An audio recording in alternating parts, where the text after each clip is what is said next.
ravie de vous retrouver sur Monaco Info. Voici les titres qui seront développés dans votre édition. En ouverture de cette édition, nous reviendrons sur New Generation 2017 qui s'est clôturée ce dimanche. Nous parlerons également de la 3e exposition rencontre autour des arts du cirque organisée à l'école de Fontvieille. Nous assisterons à plusieurs manifestations liées à la saison internationale des carnavals dans le monde. Et nous terminerons avec votre rendez-vous sport présenté par Émilie Rousseau. Les portes du chapiteau de Fontvieille se sont refermées dimanche soir après le dernier week-end de cirque. La nouvelle génération était en piste pour 3 spectacles et les plus talentueux ont été récompensés. Le récit de Patricia Navarro. Ils étaient une vingtaine en compétition, des troupes, des trios, des duos, des performeurs seuls en piste. La nouvelle génération du cirque s'est produite sous le chapiteau de Fontvieille, une semaine après les têtes d'affiche du Festival international du cirque. Pour cette 6e édition, humoristes, acrobates, funambules, équilibristes ou trapézistes ont offert un spectacle digne de leurs aînés. Et une troupe s'est particulièrement distinguée et a eu le droit à une standing ovation, la troupe de bar russe de Shanghai. Ces jeunes Chinois, âgés de 16 à 19 ans, décrochent le Junior d'or, la récompense suprême. Nous avons adoré tous ces applaudissements de la part du public. Nous sommes tellement fiers de recevoir ce prix. Avant de venir ici, au festival New Generation, nous nous sommes énormément entraînés et nous nous sommes même blessés souvent. Et ce prix vient récompenser tout cela. Le choix du jury en revanche était plus délicat et le dilemme bien réel à l'heure de décerner les juniors d'argent. 5 numéros ont été primés entre les performances athlétiques des 3 Funky Monkeys, l'agilité des 3G Juggling ou la souplesse et l'élégance de Catalina Palma. Je ressens tellement de joie, il y a tellement d'efforts, tant d'années de travail derrière cela. C'est le rêve de tous les artistes et l'émotion est très très grande. Ce sont des émotions incroyables avec ce festival. Et là, de recevoir ce prix, c'est phénoménal. Cela nous donne une énergie supplémentaire. Et cela nous montre que nous pouvons faire quelque chose qui plaît au public. Cela signifie que nous ne devons pas arrêter, nous pouvons encore nous améliorer et nous devons donner le meilleur de nous-mêmes, tout le temps. Les funambules du Studio Arena et Anastasia Trochin ont eux aussi reçu un junior d'argent. Et il ne faut pas oublier l'impressionnante et athlétique équipe du Femina Sport de Monaco. Ces jeunes gymnastes ont fait l'ouverture et la clôture du spectacle avec un professionnalisme qui a été salué. C'est vraiment une expérience incroyable vu qu'on est à Monaco et qu'on s'entraîne tous les jours ici. Donc c'est vraiment super et on profite à fond. Depuis le mois d'août, on prépare ce numéro et oui, c'est vraiment du gros travail. Comment ça se passe? Parce qu'à côté de ça, vous avez des compétitions, des figures imposées. Comment vous arrivez à allier les deux? Vous mettez dans ce numéro des figures aussi qui existent lorsque vous faites des compétitions? Alors oui, il y a certaines figures qui existent dans nos programmes de compétition et on travaille aussi d'autres figures qui sont complètement pour le spectacle, faites pour le spectacle. Et pour ça, on détermine des horaires précises pendant les entraînements où on peut travailler tout ensemble. Du plus jeune âge jusqu'à plus âgé, j'avoue, je suis très surprise. Je ne savais pas qu'on commençait le cirque si tôt. Quel est le numéro qui vous a le plus impressionné? Le dernier, il est magnifique. J'avais jamais vu ce genre de numéro. Il est magnifique. D'ailleurs, je pense que toute la salle s'est levée et c'était magnifique. Moi, à leur âge, je sais rien faire de tout ça. Je sais rien faire. Je suis un peu impressionnée. Nous venons tous les ans, on fait les deux. On fait le festival donc, de Monte Carlo et puis le New Generation. Et c'est toujours aussi magique de les voir tout petits et puis suivre la lignée de leurs parents et continuer, c'est juste magique. Moi-même, je suis très très fan. Je pense que j'ai en 41 ans maintenant du festival, j'ai dû en louper 2 ou 3. Je suis ça attentivement, je suis très fan et surtout New Generation, j'essaie d'être là chaque année, de supporter ces jeunes talentueux qui viennent du monde entier. Tous ces jeunes artistes vont maintenant reprendre l'entraînement et reprendre la route pour rejoindre de grands cirques. Les 3G Juggling seront quant à eux de retour à Monaco, puisqu'en plus de leur junior d'argent, ils ont obtenu le prix international du cirque de Monte-Carlo qui leur offre la possibilité de participer à l'une des prochaines éditions du Festival international. Et en partenariat avec le Festival international du cirque de Monte-Carlo, la 3e exposition rencontre autour des arts du cirque et du patrimoine s'est déroulée ce vendredi à l'école de Fontvieille. Un reportage de Christina Thomel. Nous l'avons dit, aimer le cirque, c'est avoir une âme d'enfant. Le cirque s'est donc tout naturellement invité au sein des établissements scolaires de la Principauté. Depuis le mois de novembre, près de 900 écoliers des classes de primaire ont été initiés aux arts du cirque en général.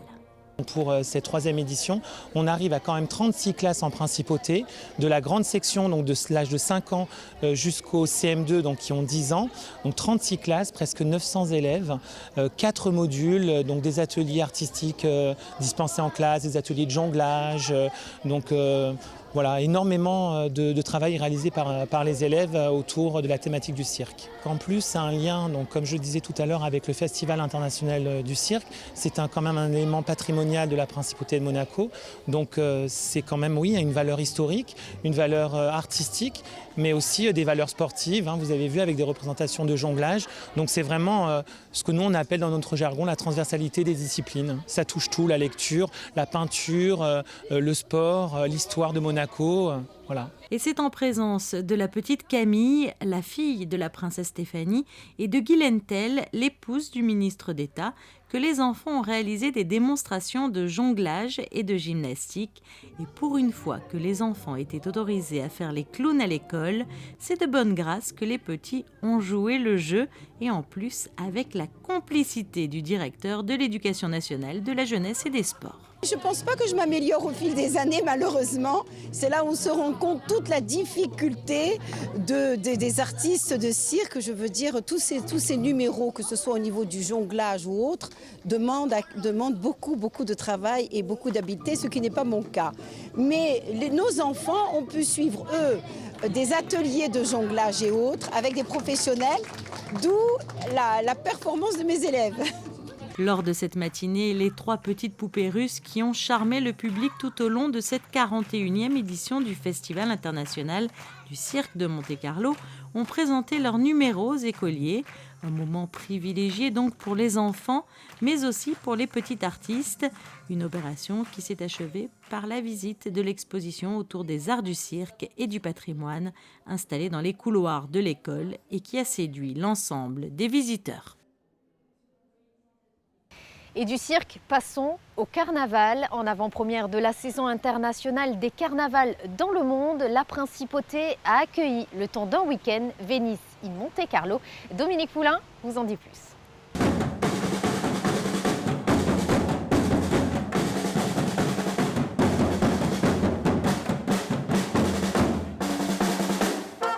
Delia Grace-Noble est soprano lyrique et ambassadrice de l'UNICEF. Après 2 ans de travail, son rêve devient réalité. Elle est à l'origine de cette manifestation artistique. La Salle des Étoiles propose en effet, le temps d'une soirée, un voyage féerique rythmé par la magie du carnaval de Venise. C'est l'amour. C'est l'amour pour l'art, l'amour pour la vie. Et la culture. L'amour pour la culture. Et j'ai trouvé qu'à Monaco, il y avait la petite cerise sur le gâteau qui manquait, les couleurs de l'arc-en-ciel qui sont ici. J'ai voulu les apporter de Venise ici et qu'on puisse les personnaliser parce qu'il y a de partout, si vous voulez, cette fête dans le monde et que cette année, le carnaval a commencé à Monte-Carlo. Et puis dans 2 semaines, il y aura Venise, Berlin et puis un fil rouge qui a commencé cette année à Monte-Carlo. Le carnaval de Venise est synonyme de raffinement et d'élégance. On participe à cet événement non pas pour se déguiser, mais pour se costumer.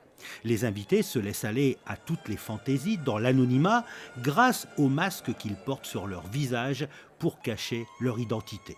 Ils donnent à chacun l'envie d'être un autre. À l'origine, cet anonymat permettait de laisser libre cours à ses envies, danser et flirter sans peur d'être reconnu. Autre accessoire indispensable, les costumes. Ils sont confectionnés bien souvent sur mesure. Ce que les carnavaliers préfèrent sont les habits traditionnels de la Renaissance au XVIIIe siècle. Il faut un mois pour créer un costume. Ces costumes historiques proviennent du célèbre atelier Niccolao de Venise. Ils font revivre l'atmosphère mystérieuse de l'époque de Casanova. On a commencé par les 4 saisons de Vivaldi. On a voulu mettre 4 images de différentes couleurs pour différentes sensations. Pour le printemps, on a choisi le thème de l'amour. Pour l'été, c'est la chaleur. Pour l'automne, ce sont les feuilles qui tombent des arbres. Et pour l'hiver, tout devient blanc et ça rend les paysages magnifiques. Pour la fin du spectacle, c'est le début d'une nouvelle saison avec à nouveau les 4 saisons qui s'enchaînent. Au cœur du spectacle, des musiciens, des instrumentistes, des danseurs, des acrobates et des chanteurs.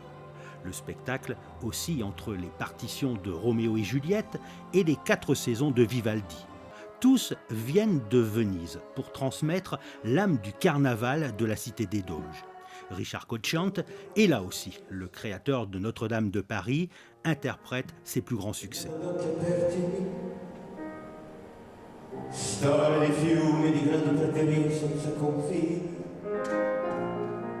Ce qu'il y a de beau dans le carnaval de Venise, c'est la différence des habits. Parce que les autres carnavals, ils sont des carnavals très colorés. Et il y a toute l'histoire de l'Italie et de notre Europe qui est représentée dans la manière de s'habiller. Il y a toute la tradition du passé et qui ressort là-dedans. C'est ça la chose qui est belle. Pour clore la soirée, la salle des étoiles se transforme en grand bal masqué pour faire voyager les invités jusqu'au bout de la nuit. Comme à Venise, place Saint-Marc, ils prennent du bon temps avec les danses, les rires et les amusements aussi. Une partie des fonds de cette soirée sera versée au foyer de l'enfance Princesse Charlène. L'association a pour mission d'héberger et de protéger des mineurs qui font l'objet d'une mesure de placement judiciaire. L'atmosphère vénitienne se prolonge le lendemain. Une parade de costumes se déroule sur la place du Casino, l'objectif étant de permettre au public et aux enfants des écoles de Monaco de s'immerger dans l'ambiance magique du carnaval de Venise.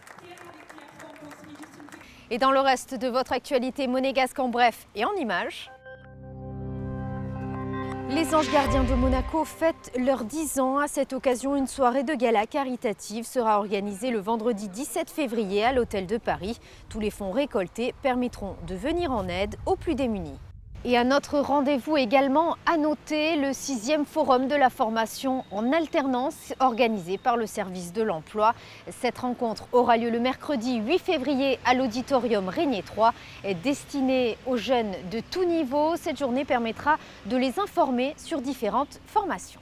Ce week-end étaient organisés des ateliers récupération au Stars & Bar. Ecobrico est une initiative de terre méditerranéenne et de monacologie. Création de mosaïques, accessoires textiles recyclés, lecture de contes. L'événement avait réuni petits et grands, vous le voyez sur ces images. Et voici à présent les prévisions météo pour ces prochains jours. Mardi, du soleil et des nuages au programme avec des températures qui iront de 9 à 15 degrés. Mercredi, un ciel toujours partagé entre nuages et apparition du soleil avec un risque d'averse par moment. Jeudi, encore de la pluie avec un thermomètre allant de 10 à 13 degrés. Vendredi, retour des éclaircies avec une maximale de 13 degrés. Et enfin, le week-end prochain, un temps maussade en prévision avec un thermomètre qui oscillera de 8 à 14 degrés. C'est la fin de cette édition. Merci de l'avoir suivi. À présent, la suite de vos programmes. À très bientôt sur Monaco Info.